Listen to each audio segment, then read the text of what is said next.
Evangelho de Mateus, capítulo 5, verso 13.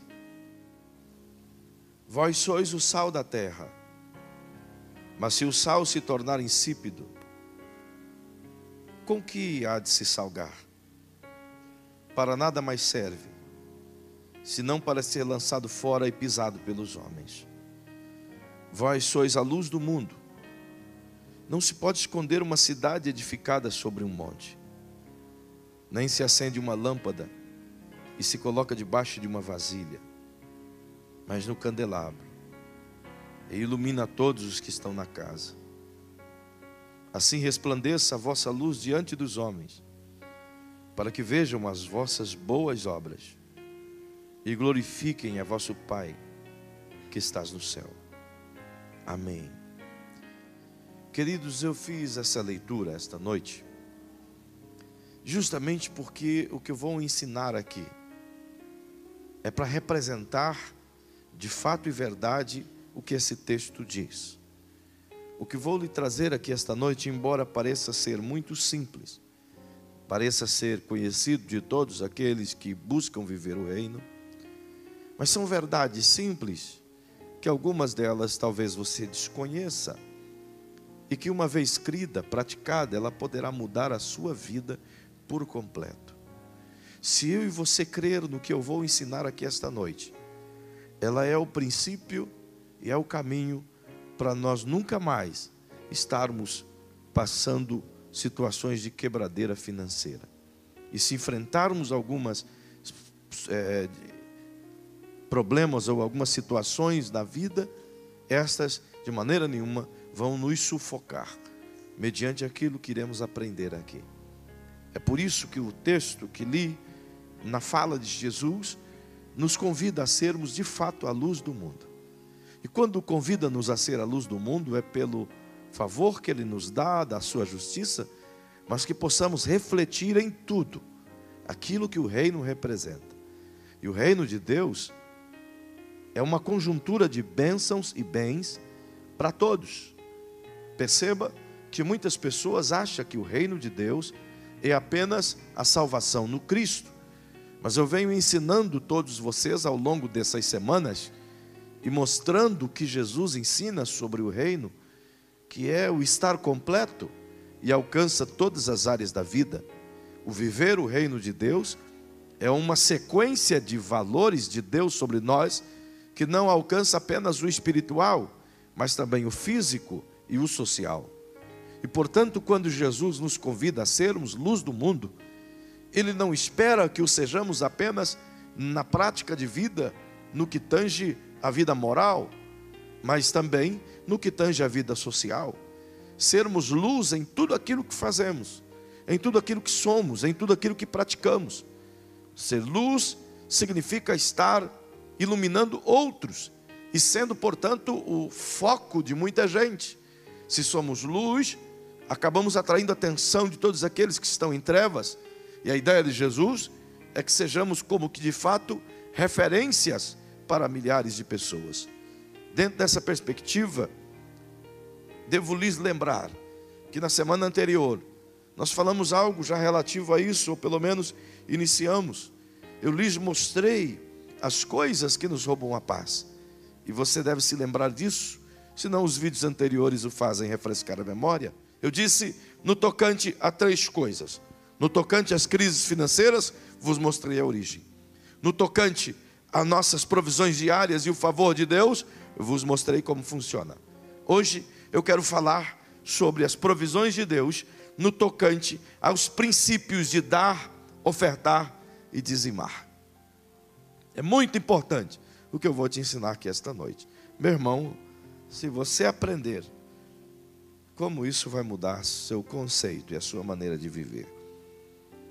Quando falamos de dízimo, essa palavra dízimo provoca arrepio em muita gente. Provoca uma coceira em muita gente. Deixa muita gente angustiado, pensativo, como quem fosse um peso, como se isso oprimisse. Muitas pessoas olham para as questões de dízimo e condenam e trazem isso sobre um contexto bastante corrupto, bastante maligno, bastante mau. E as igrejas que infelizmente não guardam a palavra, transformam o ato de dizimar e de ofertar em um mecanismo meramente mercantilista, em uma troca de toma lá e dá cá, em um objeto apenas de construção pessoal, financeiramente dizendo. Isso faz com que as pessoas que não conhecem a Deus, e nem tampouco a palavra, e talvez até desconectadas de muitas coisas que é ensinada, acabam errando por pecarem, e fazerem mau juízo daqueles que são dizimistas fiéis, e que estão, obviamente, fazendo as coisas do jeito certo. Há poucos dias eu li uma frase que um pastor me mandou, muito interessante, um diálogo. O cristão A não era dizimista, e o cristão B era dizimista. Então, geralmente os que não são dizimistas querem converter os que são dizimistas a não serem dizimistas. Geralmente é assim, nunca fala para o bem, mas sempre vai falando coisas para dissuadir aquele que é dizimista, não é verdade? Então, esse cristão A, que não é dizimista, chegou no cristão B e disse: você é dizimista? Ele disse: sou. Faz muito tempo? Ele disse: sim, há mais ou menos 20 anos. E ele disse: você dizima há 20 anos? Sim, 20 anos fielmente. E quanto você dizima por mês? E ele falou lá: eu dizimo uma quantia X por mês durante esse tempo todo, eu venho dizimando. E ele disse: rapaz, tudo isso todo mês, sim, sem falhar, sem falhar. Então, o que não é dizimista diz: rapaz, vou fazer uma conta rápida aqui. Olha, você, durante 20 anos, se você tivesse pegado o seu dízimo e guardado durante esses 20 anos, com juro e correção, você teria comprado uma Ferrari. Então o cristão B, que é dizimista, olhou para o cristão A, que não é dizimista, e falou: onde é que está a sua Ferrari mesmo?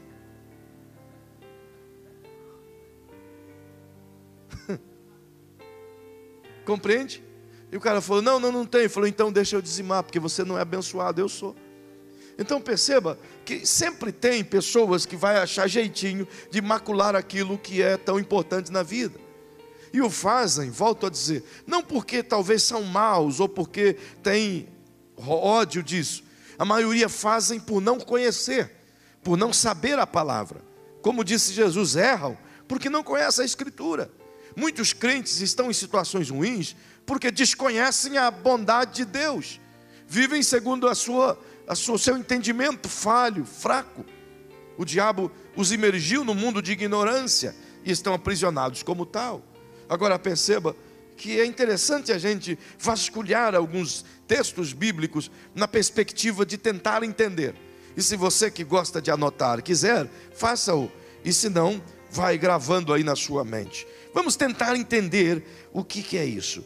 A primeira coisa que digo é que algumas pessoas gostam de dizer: eu não vou dizimar, ou eu não dizimo, porque hoje eu não vivo mais a velha aliança, eu vivo a nova aliança. Eu não estou mais no Antigo Testamento, eu estou no Novo Testamento. E dízimo é uma coisa que pertencia ao Antigo Testamento. Então, como tal, eu não preciso mais dizimar. Afinal, nós estamos no Novo Testamento. Pois bem, vamos tentar entender isso à luz do Antigo Testamento. Veja a origem, ou melhor, na lei, a origem do dízimo. Vai comigo em Levítico, por favor. Levítico capítulo 27, verso 32. Disse Deus a Moisés. Aliás, volta no verso 30, filhão, e vamos até o 32. Diz assim: todos os dízimos do campo, da semente do campo, do fruto das árvores, são do Senhor, são santos ao Senhor. Se alguém do seu dízimo resgatar alguma coisa, acrescentará sobre ele a sua quinta parte. No tocante a todos os dízimos de vacas e ovelhas, de tudo o que passar debaixo da vara do pastor, o dízimo será santo ao Senhor. Ainda aqui diz que se alguém se aproveitar ou aproveitar do seu dízimo, deve depois não apenas na lei repor esse dízimo, como repor uma quinta parte, como se fosse um juro. Perceba, Deus institucionaliza o dízimo na lei, ok, aqui está ok. Vamos a Deuteronômio, por bondade, capítulo 14. Deuteronômio, o livro da recordação da lei. Deuteronômio é exatamente isso, recordar. Capítulo 14, o verso 22. O texto é muito longo, são diversas leis, mas eu vou ler apenas o verso 22. Diz assim: certamente darás os dízimos de todo o fruto das tuas sementes, que cada ano se recolher ao campo.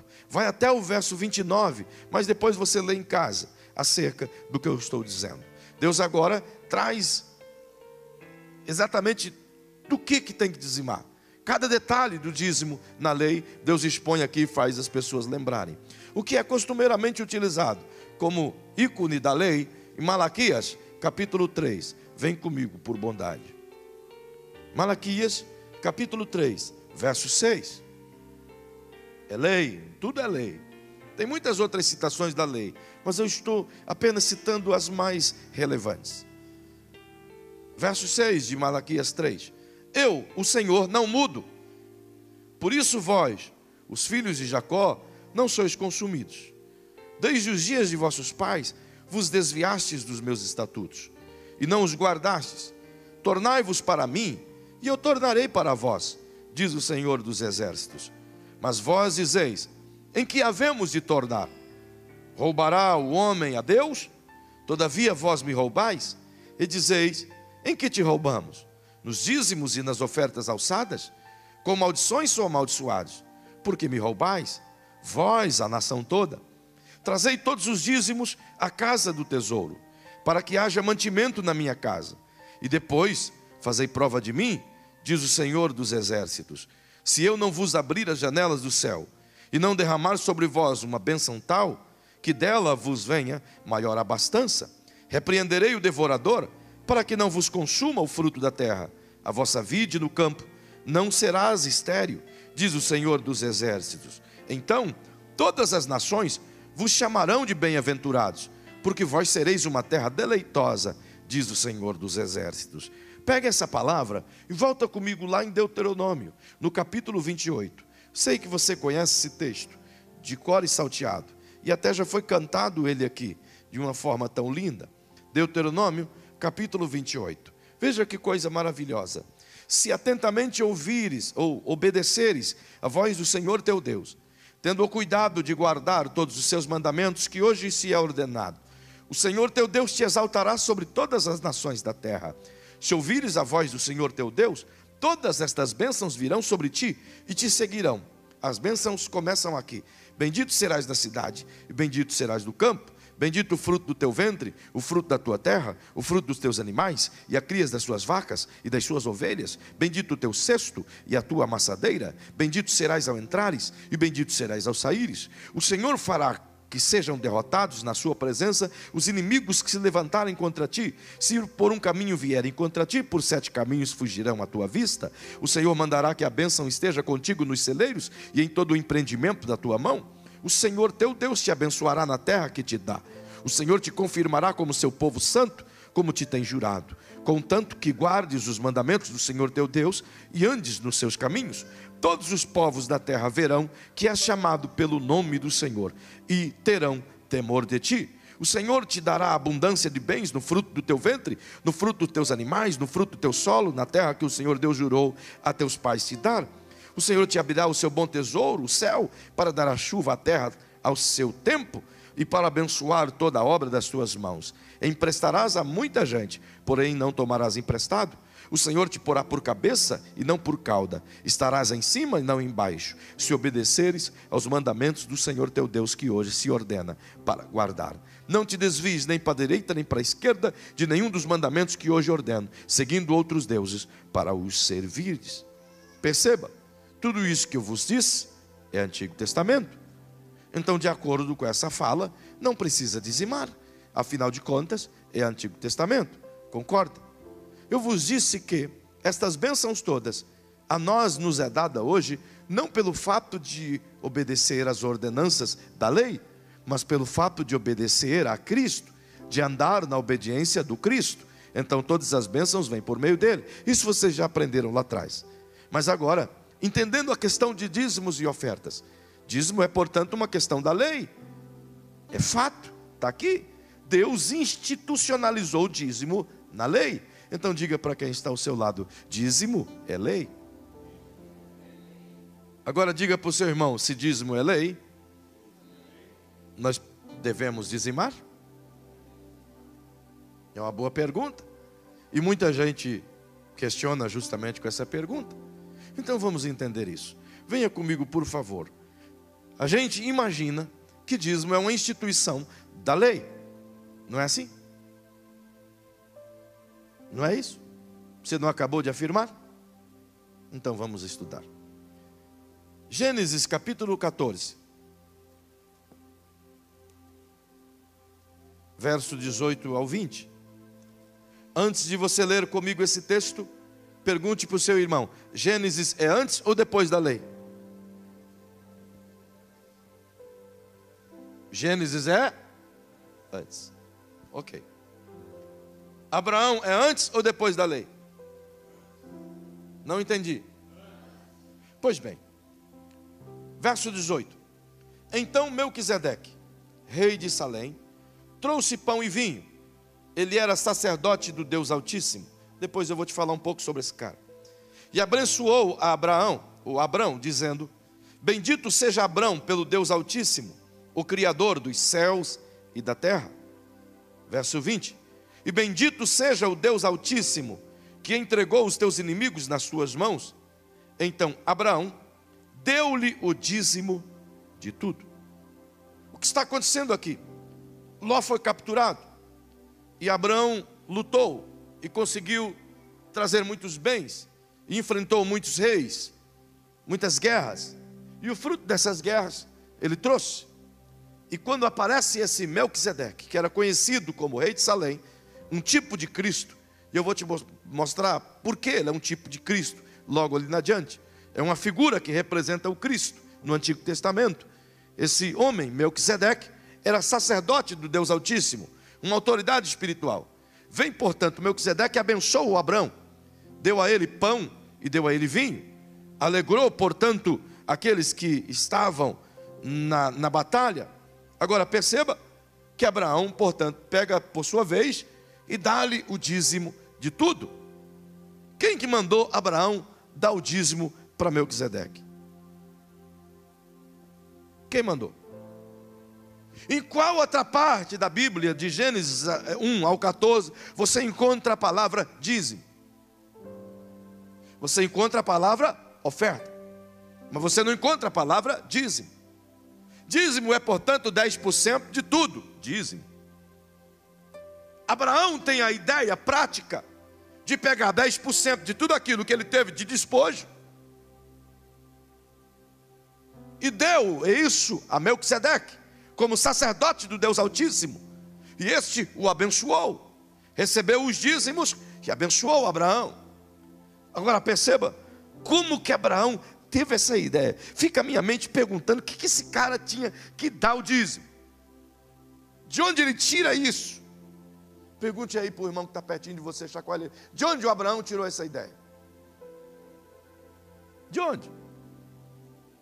De onde, irmão? A resposta é clara. Abraão tirou essa ideia de uma amizade,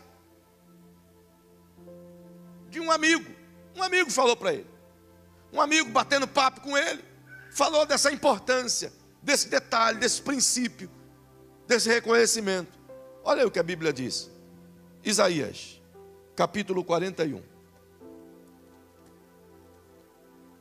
verso 8. Veja aí o que a Bíblia diz. Mas tu, ó Israel, servo meu, tu, Jacó, a quem escolhi, descendência de Abraão, meu amigo. Aí, ó, na NVI, meu amigo. A amizade de Abraão com Deus era tão linda que Deus partilha com ele os seus princípios. Perceba o que Tiago diz de Abraão. Vai lá em Tiago, capítulo 2, verso 23. Cumpriu-se assim a escritura que diz: Abraão creu em Deus, e isso lhe foi creditado como justiça, e ele foi chamado amigo de Deus. O cara era assim com Deus. Pelo fato de ele ser assim com Deus, ele disse: vou dizimar. Só é dizimista quem entende o poder do relacionamento com Deus. Perceba, não é lei, é antes da lei. Abraão não instituiu a lei foi instituída a partir de Moisés. E Abraão deu o dízimo de tudo antes de Moisés. Concorda comigo? Veja o que a Bíblia diz.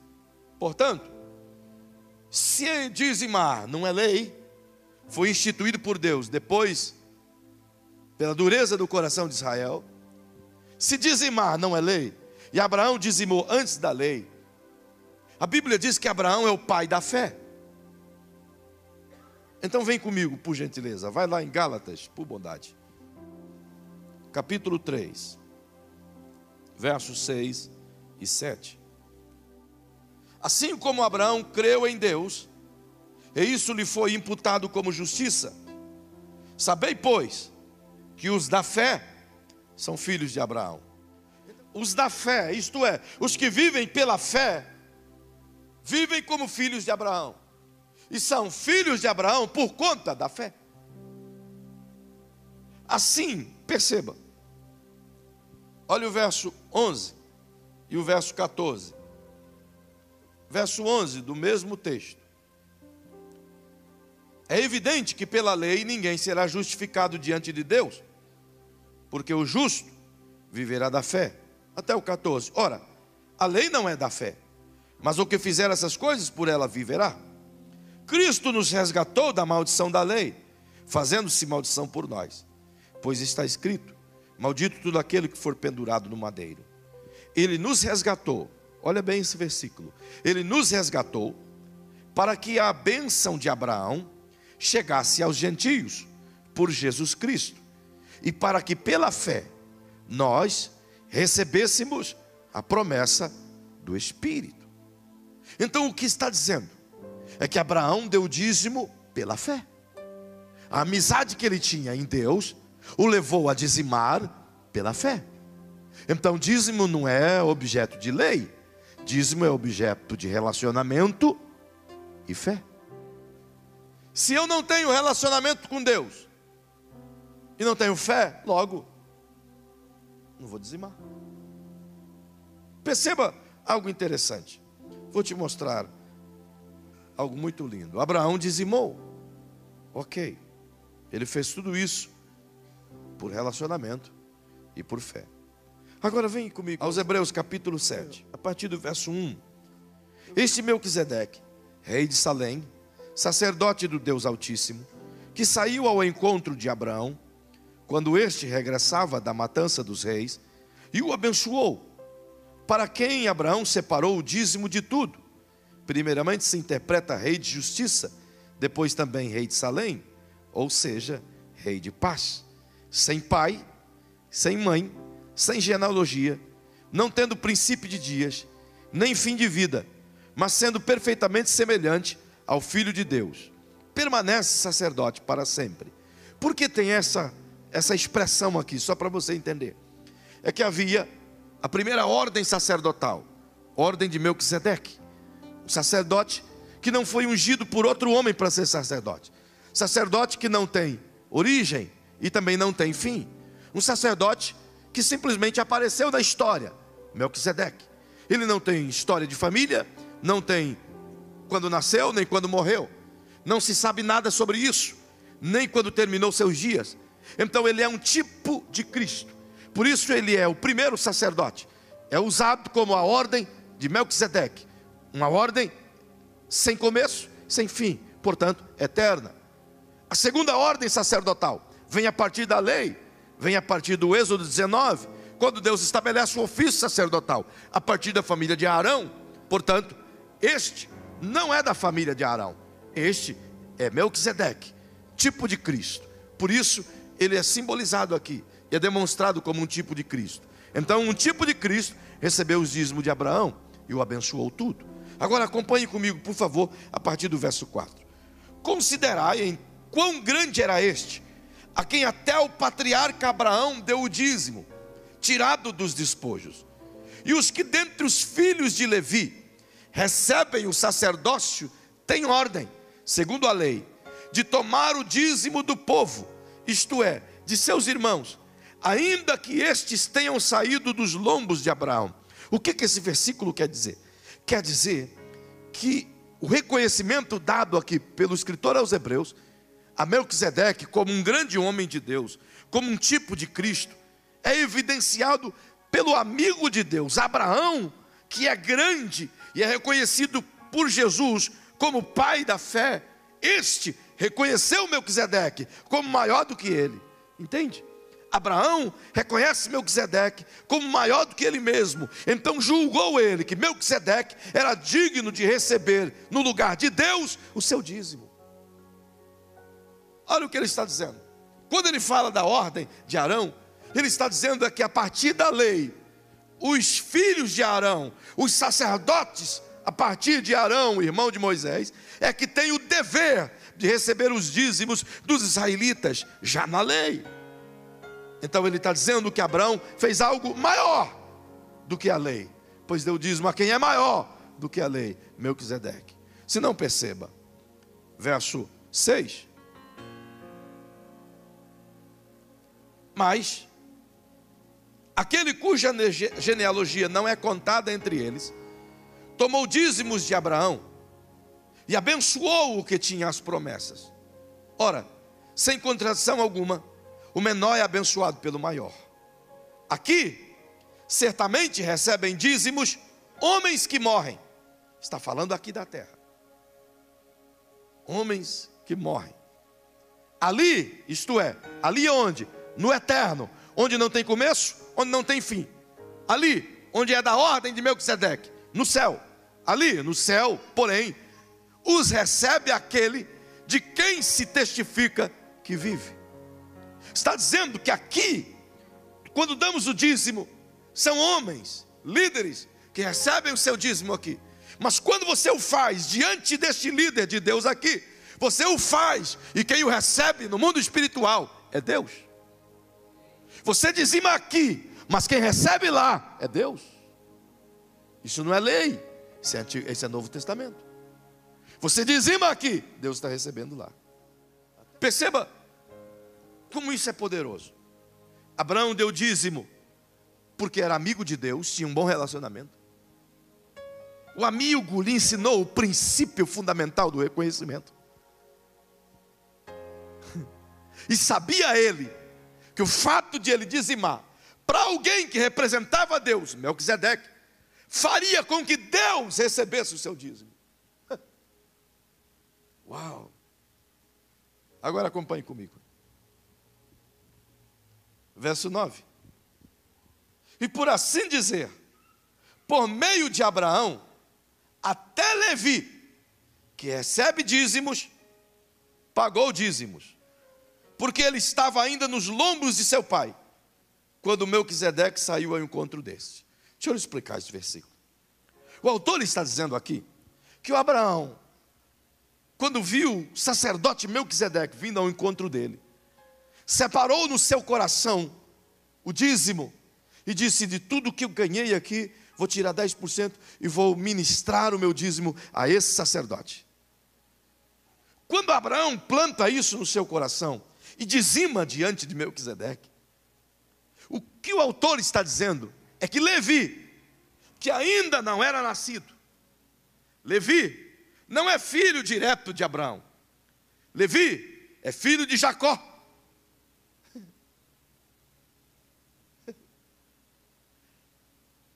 Perceba, Levi não é o primeiro, não é Isaac.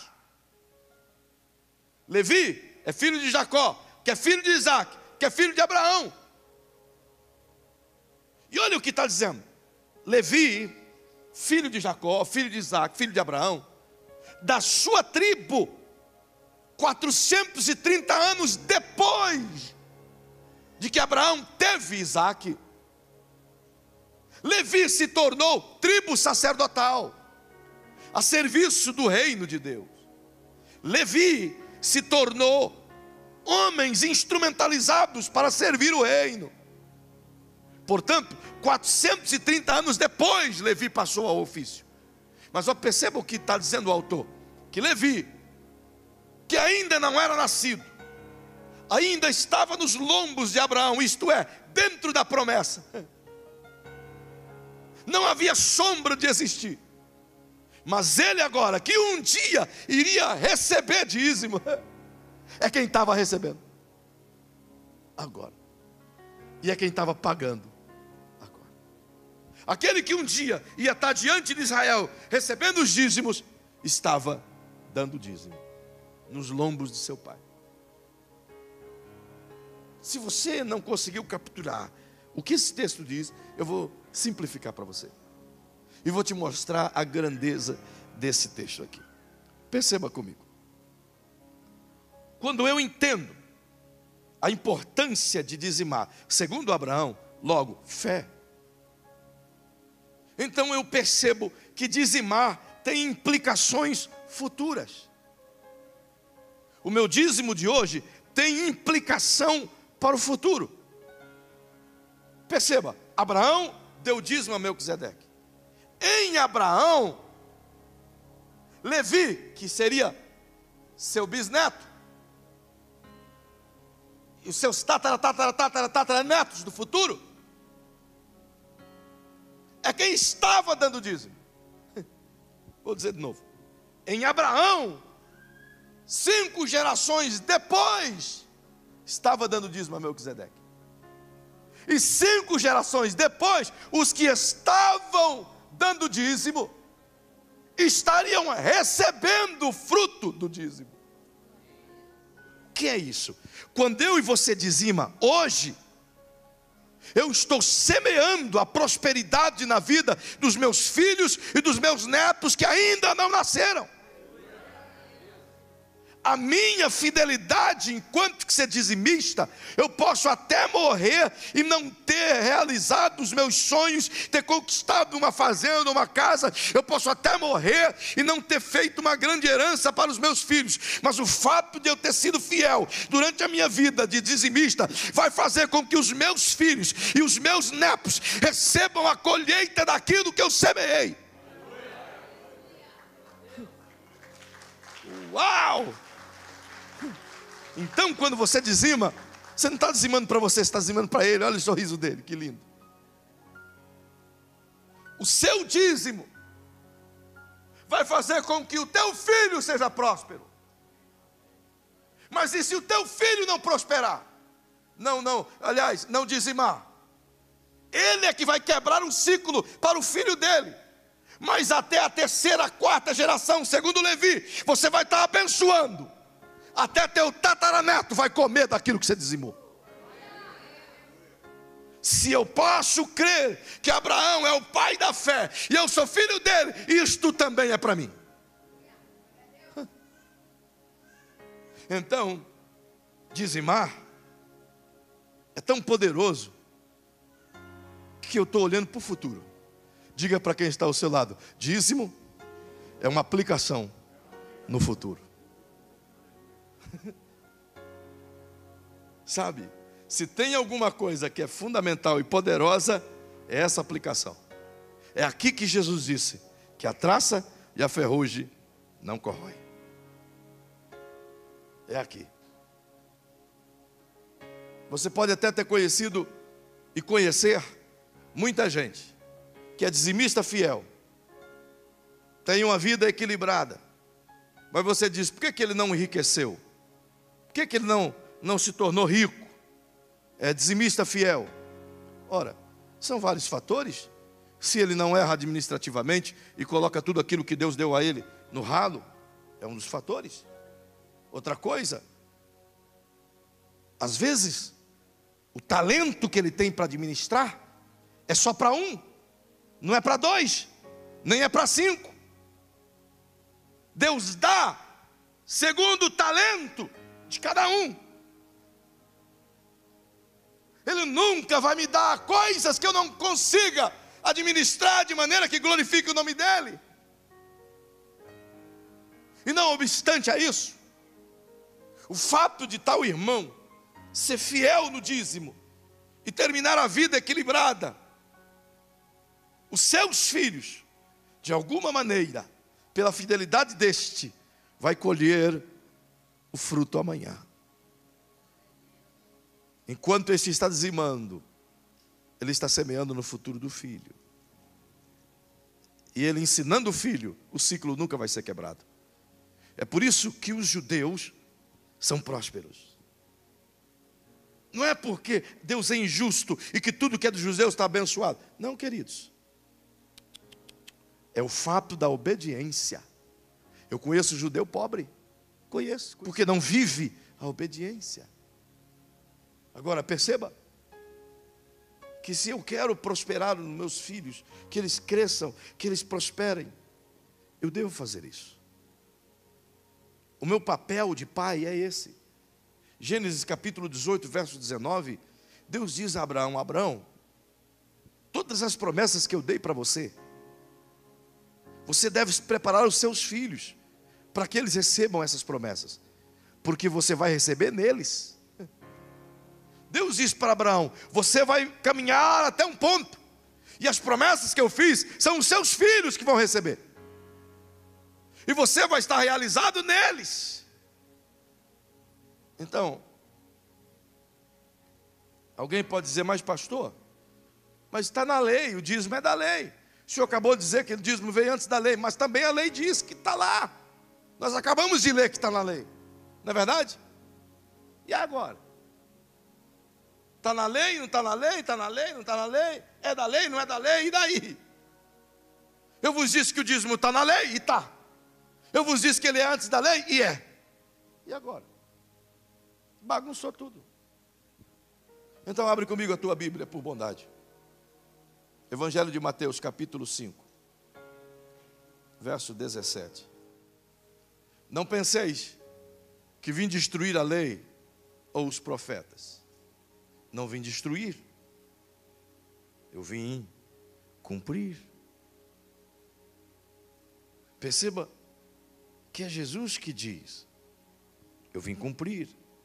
Vai no mesmo Evangelho de Mateus, no capítulo 23, e o verso 23.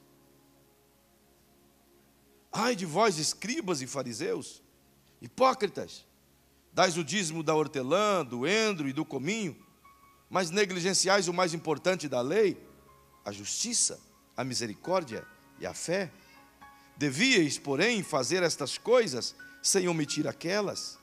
Isto é, devíeis dizimar, devíeis ser fiéis, deviam ser obedientes, mas também deveriam ser misericordiosos, deveriam fazer com fé, deveriam andar em paz. Jesus não veio anular lei alguma. Ele mesmo diz que nem um jota, nem um tio se omitirá da lei. Ele veio cumprir cada detalhe da lei. E ele foi o único que cumpriu a lei. Então, se dizimar for da lei, pelo cumprimento do Cristo, na lei, tenho que dizimar. Você está entendendo? Se o dízimo não é da lei, é de Abraão, é fé, tem que dizimar. O dízimo é da lei, por isso eu não vou dizimar, porque eu estou no Novo Testamento. Ora, Cristo cumpriu a lei. Se ele cumpriu a lei, logo ele cumpriu tudo que tinha de fazer. Então eu nele tenho que dizimar. Então de um jeito ou de outro, te pegou.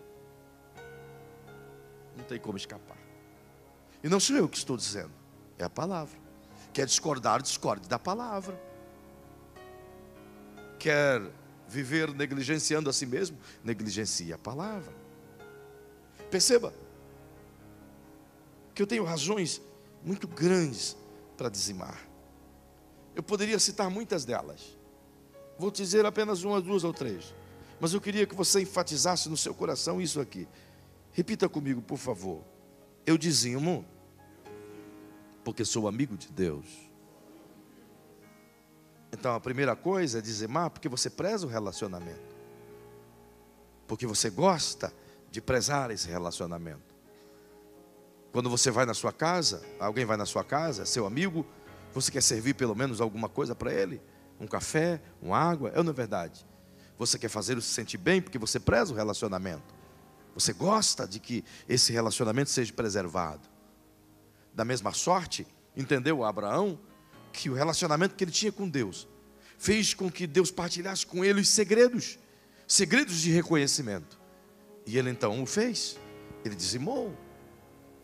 Mas não apenas por conta disso, ele fez pela sua prática, por saber que estava fazendo algo relevantemente agradável a Deus, maior do que aos homens, mas mais do que isso, Ele fez porque sabia que aquilo ia trazer implicações futuras sobre seus filhos, sobre seus netos.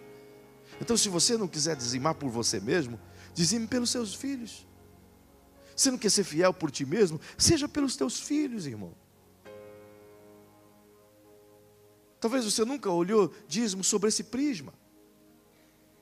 Então estude a Bíblia. É por isso que aqueles que venceram são prósperos, porque o fazem. Talvez você vai se lembrar, gente que talvez cresceu na igreja, vai se lembrar de que você recebe aquilo que você não plantou. Tem coisas que vêm na tua mão que você nunca plantou. E você acha que vem da onde? Vem daquilo que seus pais fizeram? Foram fiéis? Semearam? Dizimaram? Perceba que dizimar é reconhecer que o Senhor é dono de tudo. Quando Abraão dá o dízimo, ele está dizendo a Melquisedeque: eu reconheço que foi Deus que me deu tudo isso aqui. Reconheço que Ele é Senhor. Reconheço que isso não é meu. Reconheço que tem alguém acima de mim. Dizimar é reconhecer.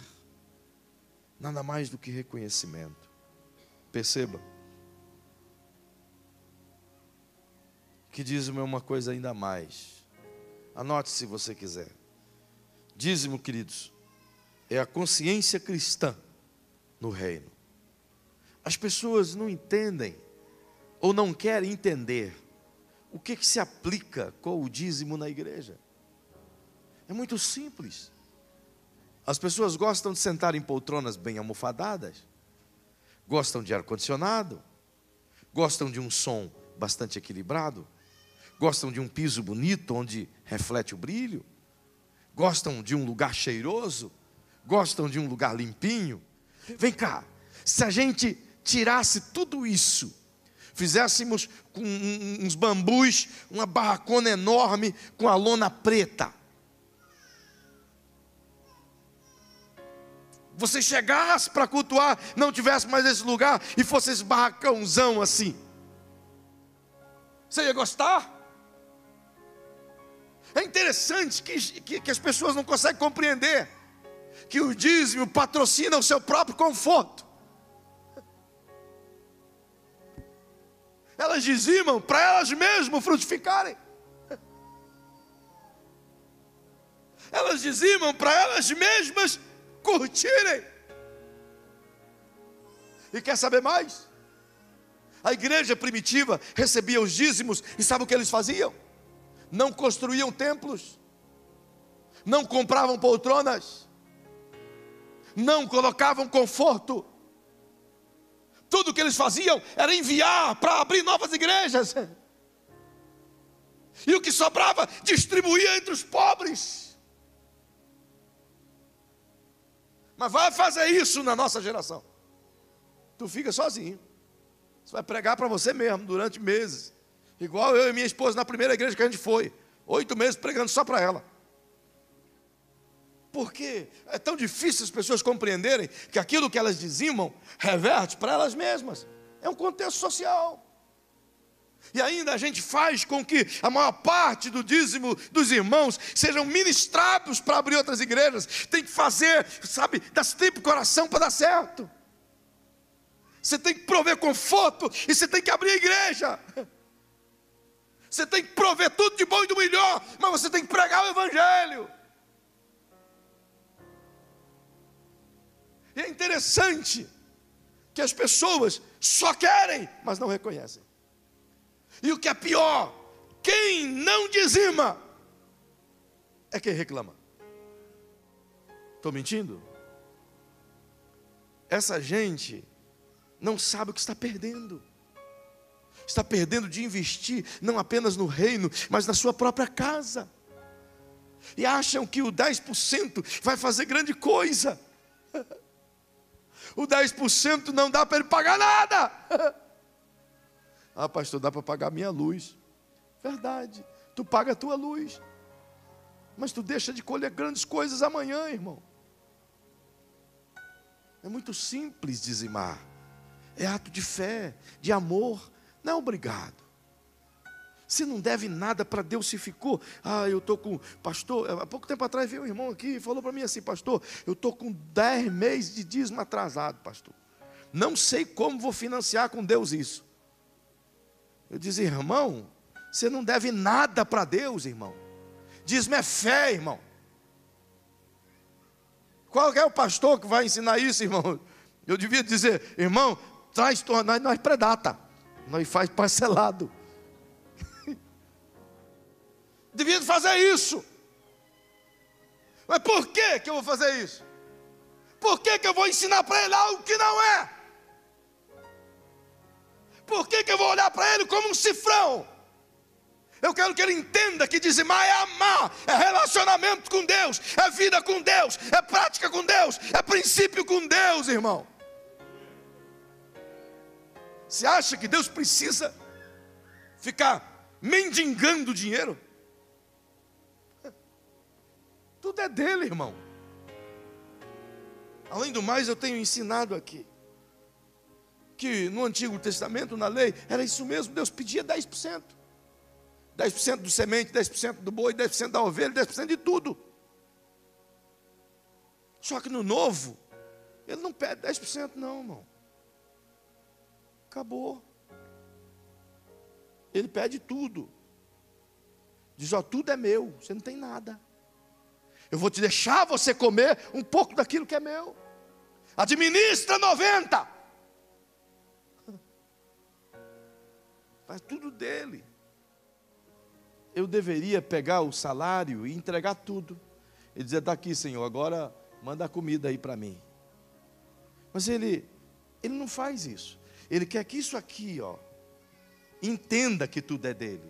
Ele quer que isso aqui, seja completamente desprendido de qualquer coisa aqui dessa terra. A ideia dele é essa. Então ele permite que eu use tudo. Eu ministro na casa dele 10% e uso 10%. Os 90% é o meu reconhecimento daquilo que ele me deu. É pela amizade. É pelo entender que aquilo que eu estou fazendo está propiciando bem para outra coisa. Além do mais, irmão, vem cá. Pensa comigo. Enquanto a gente é pai e mãe de filhos pequenos, a gente provê tudo para os filhos, não é verdade? Mas depois que o filho fica bitelão, vai trabalhar, ganhar o dinheirinho, fala a verdade. Escuta aqui, meu chapa. E aí? Não vai ajudar em nada em casa? É, não é verdade? O cara de 30 anos na tua casa come igual um jacaré. Fica 20 minutos no chuveiro, quente. Até de madrugada na frente da TV. Qual é o pai que o piá, quando começou a trabalhar, e disse: e aí? O que você vai pagar agora? A luz, a água, o telefone? Eu já falei para meus filhos: pode ver aí, uma dessas coisas vão pagar. E depois que casar, tem que devolver minha parte, tudinho. Porque, queridos, qual é o pai e mãe que não quer que o filho ajude em casa? Não é verdade? Faz parte da família, então contribui com ela. Não dá para ajudar? Lava uma louça. Não é assim? Qual é o pai e a mãe que não faz o filho lavar a louça, limpar uma coisa, limpar outra? Por quê? Porque faz parte de uma família. Então dízimo é semelhante a isso. Você dizima porque você faz parte de uma família que está sustentando uma casa. É simples assim. Então todos dão uma partezinha e a casa fica suprida. Todos dão 10%, a casa fica abastecida. É simples assim. O que você recebe do seu filho é uma espécie de dízimo. Só você não vê. Mas é assim que Deus se espera. Perceba. Mas além de dízimo, tem a questão de ofertar. É tão lindo. Mas eu não vou tirar essa bênção de vocês. Não posso. Eu vou deixar para vocês comerem isso na próxima semana. Tá bem? Contudo, eu quero te pedir algo. que você guarde cada palavra que eu estou tentando te ensinar. Queridos, entenda. Quando eu estou lhe ensinando sobre dízimos e ofertas, não vá entender ou permitir que o diabo coloque no seu coração essa fala: o pastor está buscando meio de tirar dinheiro da igreja. Não, querido, entenda, eu não preciso disso. Eu sei em quem tenho crido. Eu nunca extorqui a igreja. Nunca ensinei a igreja a fazer mais do que aquilo que o Senhor pede para ela. Nunca quero permitir fazer isso, porque isso tira o lugar de Deus da igreja. Uma única vez eu assumi o lugar dele. Assumi mesmo, reconheço. Lá onde nós morávamos, nós metemos a cara, nós não, ela não aprovou, também não pedi. Meti a cara e fiz uma reforma gigante na igreja. Gastamos mais de 50 mil. Ficou linda. Eu tinha um bolo de nota assim. Então, eu estava numa pindaíba, irmão. Numa luta financeira tão tamanha. Tinha ido para a África, tinha voltado, gastado até o que não tinha. Então eu fui falar com o chefe. Falei com Deus: Deus, o Senhor não me leve a mal, mas eu fiz uma semente na tua obra e eu precisava dessa colheita o mais breve possível, porque a coisa está carijó. E eu preciso que o Senhor abra essa porta para mim. E ele disse para mim assim: meu filho, não te devo nada. Eu disse: mas como não? Toda semente nasce. Ele disse: sementes nascem no meu tempo. Tem o tempo em que ela leva para nascer, e não apresse o tempo. Eu disse: mas pai, é que eu preciso agora. Eu estou no arroxo. E olha aqui o quanto que eu fiz, ó. Olha aqui, mostrei para ele as notas. Está vendo? Ó, essa. E ele disse-me assim: pois bem, filho, você fez. Você não me procurou. Você não me perguntou. Você não me pediu o que precisava. Se você tivesse falado comigo, eu ia dizer para você: filho, compartilha com a igreja. E eu ia colocar no coração da igreja o valor para eles ofertarem. Então eles iriam ofertar, e eu iria abençoá-los. Eu ia multiplicar a colheita deles. E ele disse: por sua causa tem gente desempregada na igreja que você pastoreia. Por sua causa tem gente que não prosperou, porque você assumiu o meu lugar e tirou a bênção da minha igreja. É duro ouvir isso, mas foi uma experiência. Doeu demais. Hoje eu colho isso que plantei, tenho colhido, mas eu precisava naquele dia, mas eu não entendi. Então eu aprendi com ele. Eu sei de onde vem o recurso necessário. Eu sei. Ele é a fonte. Ele é capaz de mover tudo. Ele é capaz de prover cada centavo que a gente precisa, queridos. Eu estou vivendo isso. A cada dia vivendo isso. Uma experiência nova a cada semana. Mas eu quero te pedir: não jogue fora isso que eu estou te ensinando. Isso aqui tem a pretensão de abençoar a tua vida e de fazer com que você amanhã olhe para trás e diga: bendito foi o dia em que eu decidi ser fiel a Deus. Porque mesmo que você não esteja nessa igreja, mesmo que você vá para outro país, outra cidade, outro estado, mas se você decidir diante do Senhor simplesmente guardar os princípios dele, irmão do céu, sua vida nunca mais vai ser a mesma, e dos seus filhos também. Você vai ver isso sim. Por quê? Porque quem sou eu para te prometer algo? Não sou nada, nem ninguém. Mas não é promessa minha, é promessa do Senhor. Em tudo isso que eu vos falei, está mostrado e regalado. Na lei, você tinha que fazer. para Deus fazer. Na lei está escrito, em Malaquias 3,10, trazei o dízimo, todos os dízimos à casa do tesouro. O verso 11, depois façam prova de mim, e veja, se eu não vou abençoar, repreenderei o devorador, o destruidor.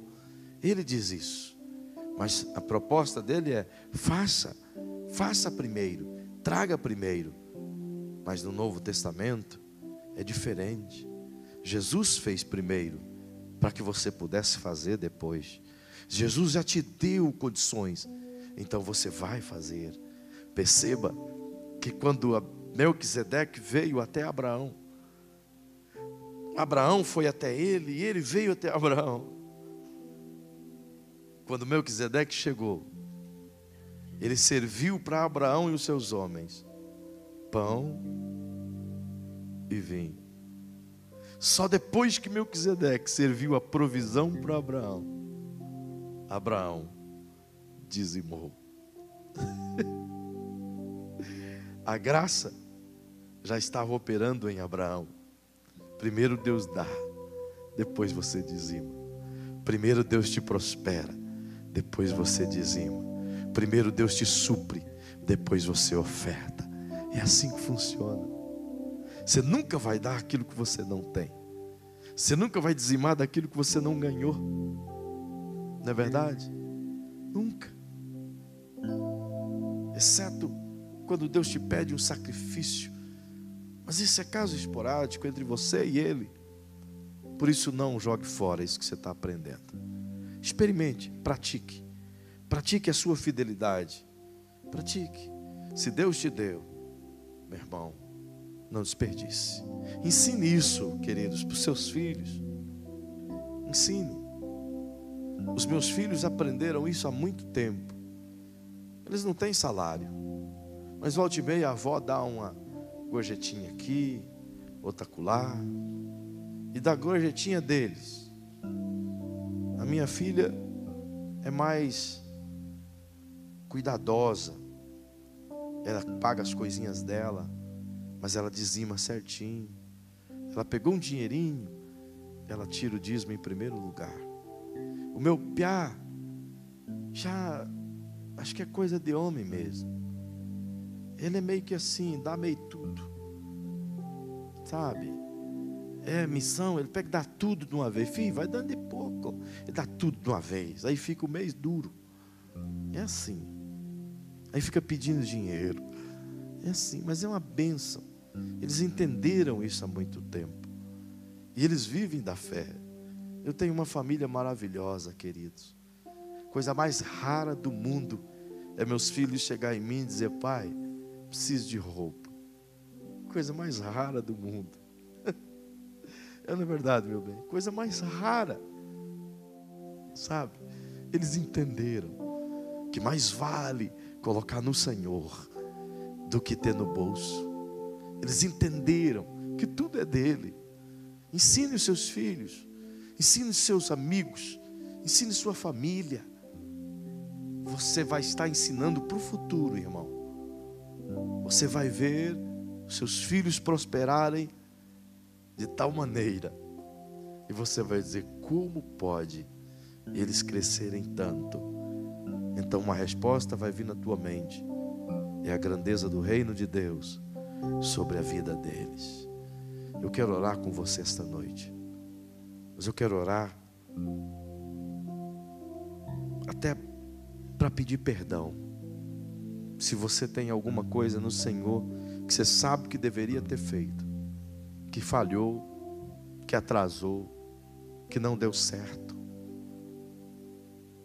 e você negligenciou, fale com Ele, peça perdão a Ele.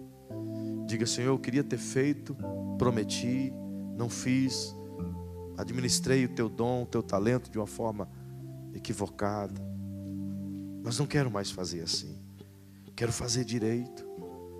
Então provê de novo a semente, Senhor, para que desta vez eu semeie. Provê de novo, Senhor, o mecanismo para que dessa vez eu cumpra, em nome de Jesus. Meu Pai, eu oro agora com a tua igreja, Senhor. Eu oro sob o prisma de que a tua palavra é quem tem ensinado tudo. Eu oro, Senhor, na credibilidade da ação de Jesus por nós na cruz. Eu oro porque creio que essas pessoas que estão aqui, elas não só podem viver a intensidade da tua palavra, como também os seus filhos e os seus netos irão colher os frutos dessa fidelidade. Senhor, se é verdade que Abraão deu o dízimo e Levi, que ainda não era nascido, foi abençoado, se é verdade, Senhor, e se a tua palavra tem essa verdade, tem esse crédito, então eu posso crer que isso também aplica na vida da igreja, assim como na minha vida, porque Abraão foi o nosso pai na fé, e a tua palavra me diz, Senhor, que se somos da fé, somos filhos de Abraão. Então as promessas que o Senhor fez a Abraão, de ele ser abençoado, de ele ser próspero, de ele ser em tudo grande, essa promessa vem a nós também. E é por conta de crer nessa palavra, de crer nessa promessa, que eu quero te pedir agora, Senhor. Existem momentos, Pai amado, que devido às dificuldades financeiras, a gente tem errado, a gente tem prometido coisas e não tem conseguido cumpri-las. A gente tem pedido a Ti e te prometido que faremos, mas nem sempre conseguimos fazer.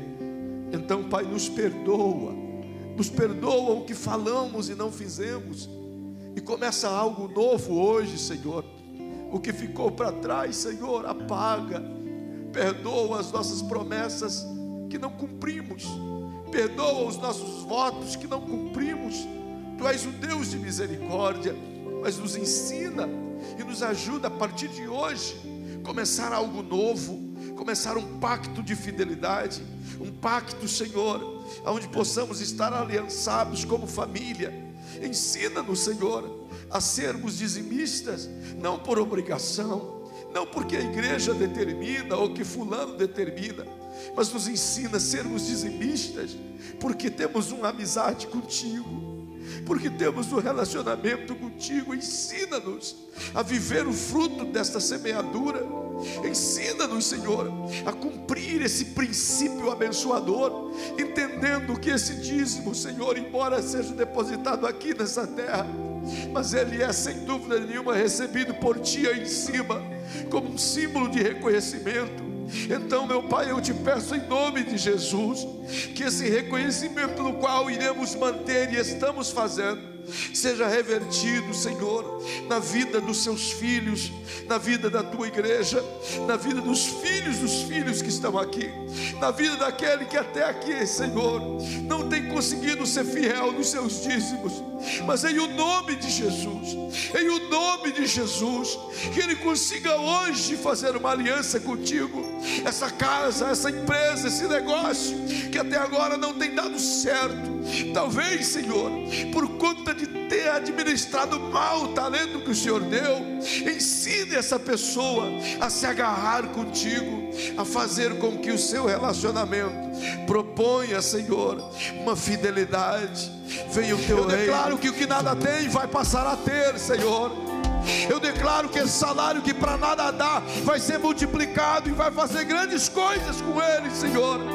Eu declaro que essa empresa vai sair do vermelho e vai ser próspera para suprir a necessidade do reino. Eu declaro, Senhor, que pequenas empresas vão patrocinar centenas de missionários. Eu declaro, Senhor, que donas de casa e aposentados vão prosperar neste lugar. Eu declaro, Senhor, eu declaro que o teu reino venha sobre essa igreja, venha sobre esses filhos. Oh, Senhor, eu te imploro, Pai, faça-os ser cabeça e não cauda, faça-os ser donos, faça-os ser grandes, faça-os ser prósperos, em o nome maravilhoso de Jesus.